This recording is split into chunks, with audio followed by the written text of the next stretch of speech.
Pausa para pensar que cualquier tiempo pasado no fue mejor, aunque en este caso sí. Pausa para pensar si una marca le pega a un personaje o es product placement puro y duro. Pausa para hacer story time y pararnos a pensar. Y así sin más, Sexo en Nueva York se volvió rancia. Hoy vamos a hablar de una serie que marcó a muchísimas generaciones de todo tipo de edades y que hoy día se ha reinventado en una serie, pero todo mal. Y vamos a analizar desde el punto de vista de la comunicación qué es lo que está mal, a puntito de que acabe la tercera temporada y final de la serie.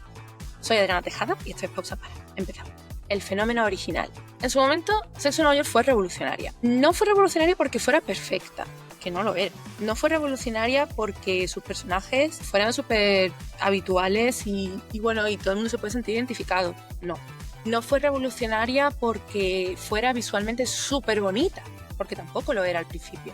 Fue revolucionaria porque hablaba desde la verdad, hablaba de realidades que concernían a hombres, mujeres de esa época, de ese momento, de hoy día también. Era revolucionaria porque no utilizaba tramas al uso en series dirigidas a mujeres y porque hablaba con la verdad, hablaba de relaciones sexuales, matrimonios, parejas, trabajo, compañerismo, reputación, el personaje de Samantha era muy importante, salud, incluso hablaba amistades, por supuesto. La serie marcó a mucha gente porque llegaba a mucha gente. Hablaban abiertamente de sexo, se cuestionaban todo tipo de relaciones, más heteronormativas, menos heteronormativas, más abiertas, más cerradas, de todo tipo. Se mostraban mujeres solteras, independientes, con vidas que no giraban solo en torno a ser madres o esposas.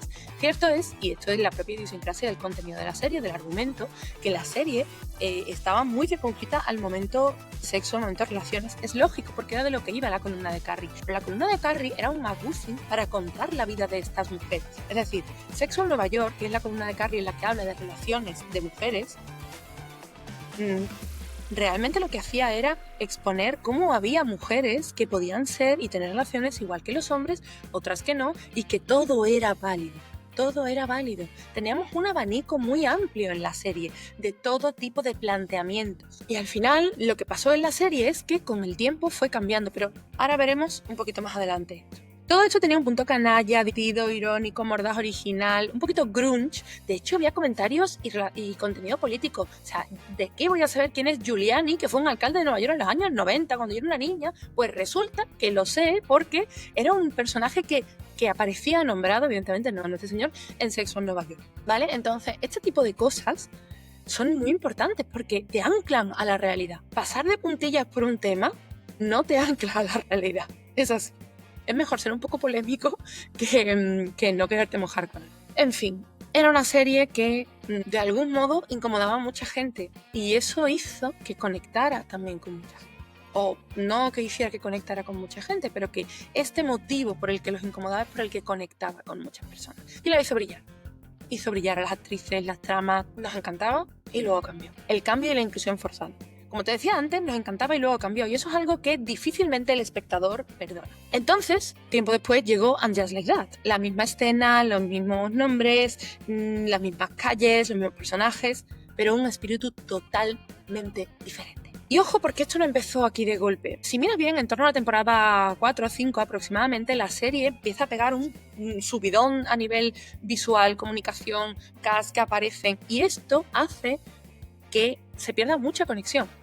Aquí está lo que para mí es el eje, o lo que para mí es el core, si lo queremos decir así, del problema que tienen Just Like That, que ya empezó a tener los Sexo en Nueva York. Y es que por lo visual, por lo bonito, por lo atractivo, perdemos la realidad.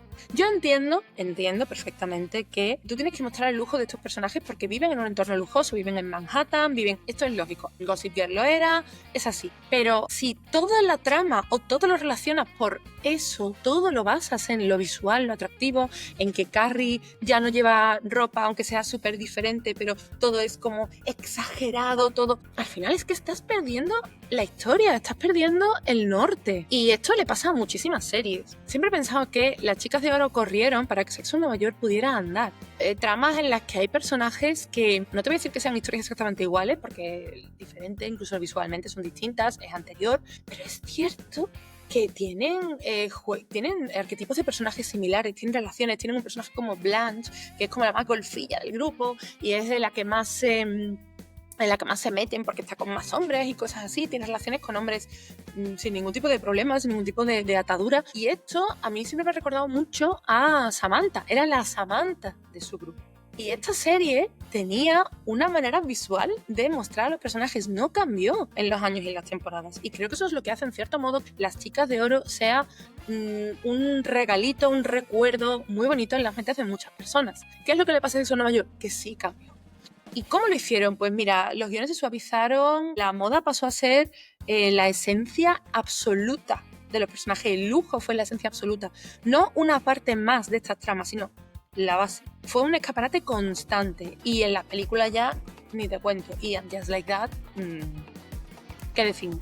Si evidentemente en And Just Like That las noticias han sido lo que se ponían las actrices para rodar por las calles de Nueva York, mucho más que las tramas. Y cuando las tramas de And Just Like That han sido noticia malo, porque eran horrorosas. La narrativa ha dejado de hablar a mujeres reales, con historias reales, y ha empezado a hacer un estilo de vida absolutamente inalcanzable. Inalcanzable. Y ni siquiera estamos hablando de la inclusión forzada, que ahora hablaremos de ella. Es un término que yo odio, pero que en este caso creo que se aplica perfectamente. Todos estos problemas que tenía Sexo en Nueva York, que tuvieron sus películas, que eso es para echarle de comer aparte, la segunda historia sobre todo, en And Just Like That, todo esto se elevó a la enésima potencia. Quería ser más moderna, más wow de lo que había sido hasta ahora, y eso la convirtió en mucho más rancia. La comunicación hoy y la inclusión forzada. Vamos a ver, aquí vamos a otro tema esencial, y es que And Just Like That ha tenido inclusión forzada desde el inicio. Es así y ha sido motivo de crítica. Es un término, ya he dicho antes, que yo lo odio, pero es que ciertamente es así. Es así. Yo entiendo que en la trama original las protagonistas eran 4 mujeres blancas, heterosexuales. Oye, yo lo comprendo perfectamente. Yo comprendo que hoy día hacer una serie que las 4 protagonistas sean así, pues bueno, entiendo que quieras incluir a más muestras de la población. Me parece lógico. Pero hombre, que las 4 amigas e incorporaciones que llevan sean 4 mujeres, o india, o latina, o negra, directamente o mestiza, con una de ellas trans, que además mete ahí, no es que meta de manera forzada el hecho de que Miranda, de que uno de los personajes sea en realidad LGTB. No lo creo, porque eso creo que le pega bastante al personaje y tiene mucho sentido. Podría no pegarle, a ver si me entienden, no eres gay o no en función de si conviene la trama. Pero creo que ese personaje sí que tenía mucha coherencia que lo fuera. Ahora, la pareja que le ponen es un personaje que cae mal desde el inicio porque tiene que ser la graciosa. En fin, volviendo al tema. Cuando todos los personajes que incluyen como nuevas corporaciones al grupo responden a ser distinta a ellas, al final llega un punto que dices, ¿qué es esto? ¿Qué sentido tiene? Cuando para empezar la serie original ya tenía muchas tramas en las que se habla de otras religiones, de otras razas, de otras sexualidades. Tenían personajes homosexuales, hombres como eran Anthony y Stanford, pobrecito que en paz descanse, que estaban al lado de ellas y que les abrían un mundo y una serie de tramas a estas historias LGTB inmensas. ¿Por qué? ¿Por qué motivo? De pronto es que va totalmente hacia atrás. Por ejemplo, una trama que no veo forzada en este sentido es cuando la hija pequeña de Charlotte es no binaria. Vale, eso te lo compro, me parece que puede pegar y me parece que puede cuadrar bastante, pero hay tantas cosas ahí que han quedado rarunas porque no las han sabido hacer bien, porque han sido verdaderamente forzadas y eso me parece terrible, me parece absolutamente terrible. ¿Qué es lo que pasa? Que si tú a nivel marca, y aquí lo vuelvo a relacionar con la comunicación, tú eres una marca que tiene una manera de comunicarte, que tiene un público objetivo claro, ¿por qué estás cambiando al público objetivo? Porque ahora quieres dirigirte a más gente, pero al mismo tiempo lo haces de una manera totalmente que si tú lo que quieres es dirigirte a un público nuevo, tienes que hacerlo hablando su lenguaje, pero no hablando el tuyo, elevado a la máxima potencia para llegar a otra gente, porque así no les vas a llegar. Yo tuve un cliente hace muchos años que tenía unos públicos objetivos muy rancios y decían, no, es que nosotros queremos captar nuevos públicos objetivos, queremos hablar de manera en redes sociales, fresca, directa, informativa, fresca sobre todo. Y entonces me cambiaban los copies y me los ponían hablando de usted a los seguidores. Que entonces tenemos que plantearnos qué es lo que es para ti fresco. Es que a lo mejor para mí fresco no es eso. Me explico, puesto lo que le pasa a Sexo en Nueva York. Que bueno, And Just Like That en este caso. Que ha pensado que para captar a la gente que en su momento los seguía Sexo en Nueva York en los años 90 y principios de los 2000, hoy día que siga And Just Like That, tenían que ser igual de transgresoras. Pero no se han adaptado ni a su lenguaje, ni a su cercanía, ni a sus vidas. Solo han metido personajes de manera random. Y eso es inclusión forzada. Porque si tú no les das la realidad que tiene un personaje, estás haciendo algo de manera forzada. Me da igual que sea blanco, negro, heterosexual o de la sexualidad que sea. Es así. A nivel comunicación, la serie ha pasado de tener un tono honesto, de ser canalla, cercana, divertida, sonar a discurso aprobado por un montón de señoros en una sala de trajes, ¿vale? O sea, un montón de señores de traje en una sala de trajes. La inclusión que en el momento era natural, porque venían los personajes, no era una lista de checkpoints, no era una lista woke. Ahora es súper forzada, súper forzada. Y además, Sexo en Nueva York siempre ha dicho cosas incómodas. ¿Qué dice incómodo ahora? Aparte de todo lo que dice el personaje de Che, absolutamente nada. Hoy día no es una serie incómoda. Hoy día es una serie para ver el domingo por la tarde en el salón de casa. Y eso Sexo en Nueva York jamás lo habría sido ni lo habría querido ser.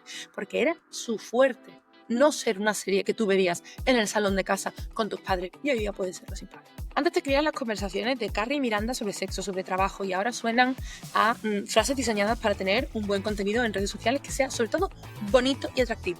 Pasaron de ser algo cercano y fresco a ser el post con más filtros del mundo en Instagram. Así que sí, Sexo en Nueva York rompió moldes para convertirse en un escaparate de clichés. Dejó de ser transgresora para convertirse en una serie que verían tus padres un domingo por la tarde. Y así sin más, nos ha perdido a tantísimos seguidores. O ha perdido que la amemos, porque Sexo en Nueva York es una serie muy querida y Just Like That no lo es. Just Like That es para ver los looks en Pinterest. Esto ha sido Pausa Para, gracias por parar conmigo. Y recuerda que en comunicación lo que fuerzas mucho te lo acabas cargando. Así sin más y así sin menos. Hasta pronto.